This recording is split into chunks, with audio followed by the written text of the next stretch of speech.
Joining us now is award-winning choreographer and dancer Esie Mensah, whose latest piece, Shades, is a deeply personal dance theatre exploration into the discrimination between lighter-skinned and darker-skinned members of communities of colour that's known as shadeism. Welcome to What She Said, Esie. Thank you for having me. Now, Shades runs, I understand it, from September 27th to the 30th at the Factory Theatre. Yep.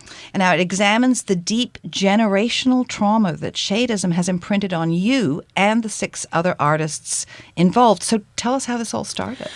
This started in 2016, or you could even say it started from before then, just my own issues with being a dark-skinned dancer within the industry and not being able to get work within the commercial field that I had started in. That was really the reason why I transitioned out of the business and started doing more dance and choreography, as well as dancing with a traditional African company. And that just started to shift a lot of my career. But those things always stay with you. Yeah. Yeah, no, I just wanted to ask, what had you originally wanted to do, which you felt...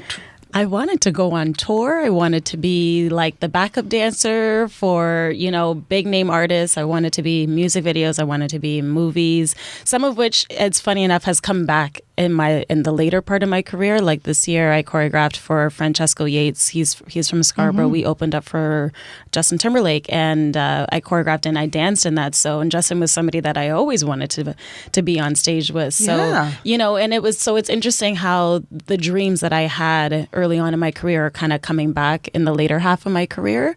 But it was a huge stall for me because I knew I was talented, and if I thought it was my talent that wasn't getting me work, then I can understand it. But I knew that it wasn't because I wasn't a good dancer, that there was something else that was stopping me from being able to get the opportunities. See, I think for a lot of people like me, I would not have known that was an issue. Yeah, and that's the thing. It's like it's almost like a secret thing that most people of color always have to go through. It's like it's something that you just like a small pill you have to swallow that that we know that it's like you always have to work harder. You're always going to have to figure out a way to be better because being good just isn't enough. And that was the thing that really pushed me over the edge to say, okay, I can't just be good. I have to be great, if not amazing, to make myself But also noticeable. made you open up a conversation in any way you can. Exactly. So with shadeism, though, where I get a little bit lost, is we're talking about members of the same community.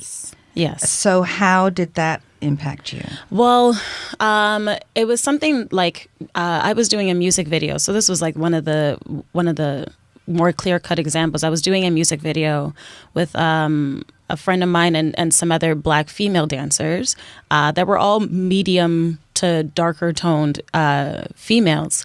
And the choreographer came to me and he was just like, so I just want you to know that the director, which was a Black director, and the Black Canadian artists, are unsure about casting you because they think you're too dark. So you're just going to have to be amazing and win their hearts over because I'm really having to fight for you because I know that you should be a part of this. So that was a huge turn of event of like, okay, well, I'm amongst my own community and yet I still am not seen as enough. And that's just like my own one particular example. There's endless examples of people between the lighter skin and darker skin community in terms of jokes. People will say a lot of microaggressions or overt stuff. Like I know Khloe Kardashian and Kim, they all had a picture with their babies that just went viral. And the comments underneath them that are all commenting about Khloe's daughter and how ugly she is because she's darker.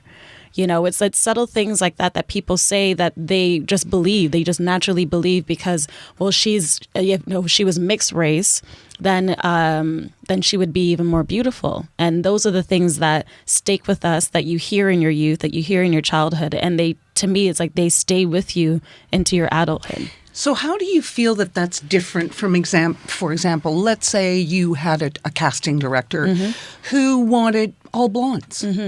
And so all the brunettes would say, geez, Yeah, we always I never... joke. My daughter's an actress, and we always joke it's all really about height, weight, and coloring. Yes.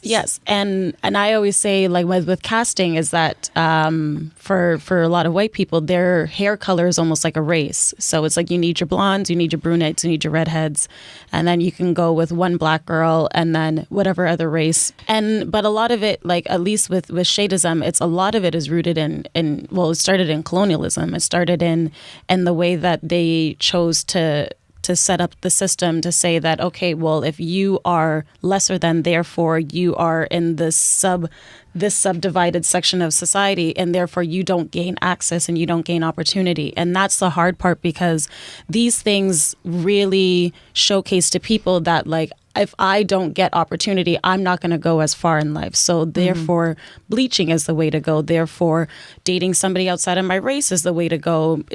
Doing anything to give my children a better life than what I had is sometimes at the forefront of a lot of people's minds. So, I mean, there are definitely dangerous and sometimes illegal products out there that lighten or even bleach skin tone. Do you think that what that is saying is an ingrained psychological belief that many ethnic communities have towards value and attractiveness? 100%, especially if you're looking at like Asian communities, South Asian, a lot of their facial cleansers will just naturally have a whitening agent in it. Where here, it's like completely banned that you have to buy a specific product line that'll have it. You have companies like Revlon, Neutrogena, Vaseline, Olay, L'Oreal. They all have a bleaching line that you may not see in North America, but is very prevalent within Asian countries. And I think that's the difference, is that it's normalized in a lot of spaces in different parts of the world. And it's something that a lot of people are profiting on. So what do you hope that this piece, Shades, that the audience takes away from this? It's a conversation. Shadeism is something that, to me, it's something that sits in the pit of your stomach, something that most people probably don't even realize that they've even gone through, or they have, and they just don't know how to talk about it. So for me, what I was able to create with the other 6 artists is something that is very unique and that really kind of cuts inwards. It really cuts deep for people, but it's a way to kind of like open up the Pandora's box and get people to talk about what they've experienced and heal. Yeah, and hopefully that sort of shines the light on people who are the ones who are giving you the opportunities. And what's interesting is it's your own... Yeah. Your own people. Your own people who are discriminating. Yes. And even though it starts, like, obviously it's like it's focused within the own community, but then it also ripples outwards. Because if you're looking at, certain people, if you're casting somebody of a certain race, you're normally going to cast lighter with the lighter side of that race. You're never going to cast, a lot of people don't necessarily cast within the darker tones of a South Asian race, within a black race for a main role. And a lot of people within that race, we know that. So it's a matter of being able to opening up the conversation so that way everybody becomes more aware, so we can stop having these biases to say that only a certain group of people can have access. It's interesting though, when I look at models now, fashion shows, they are all dark. Yes. Because they're stunning. Yes. And the clothes just look more... I don't know. It's like, so it's funny. Yeah. No, and it's like, depending on the situation or depending on the scenario, really can dictate where and how the spectrum lies. It's like everybody, and one of the things that we were able to learn throughout this piece was that everybody has privileges and everybody has their disadvantages. Well, you've worked with huge acts, Rihanna, Drake, Janelle Monáe. You've even made the 100 Black Women to Watch list in Canada. Yes. And we are very familiar with your fantastic and unique style of Afro-fusion dance. So now Shades runs September 27th to 30th at Factory Theatre in Toronto. Tell people where they can go to get tickets. They can go straight to either my website, www.acmensah.com/shades, or straight to the Factory Theatre website and just look for the Shades info on the page. Okay, now we're going to have all the links up on our social media sites because Esie is giving away a pair of tickets to 2 lucky winners out there. So all the links will be up on whatshesaidtalk.com and on our social media at What She Said Talk. So did this help mediate some of the pain for you doing the show? Oh, a lot. A lot? It's I think, and it still is, it's at no point in time did I ever think that I was ever really going to heal as much as I was.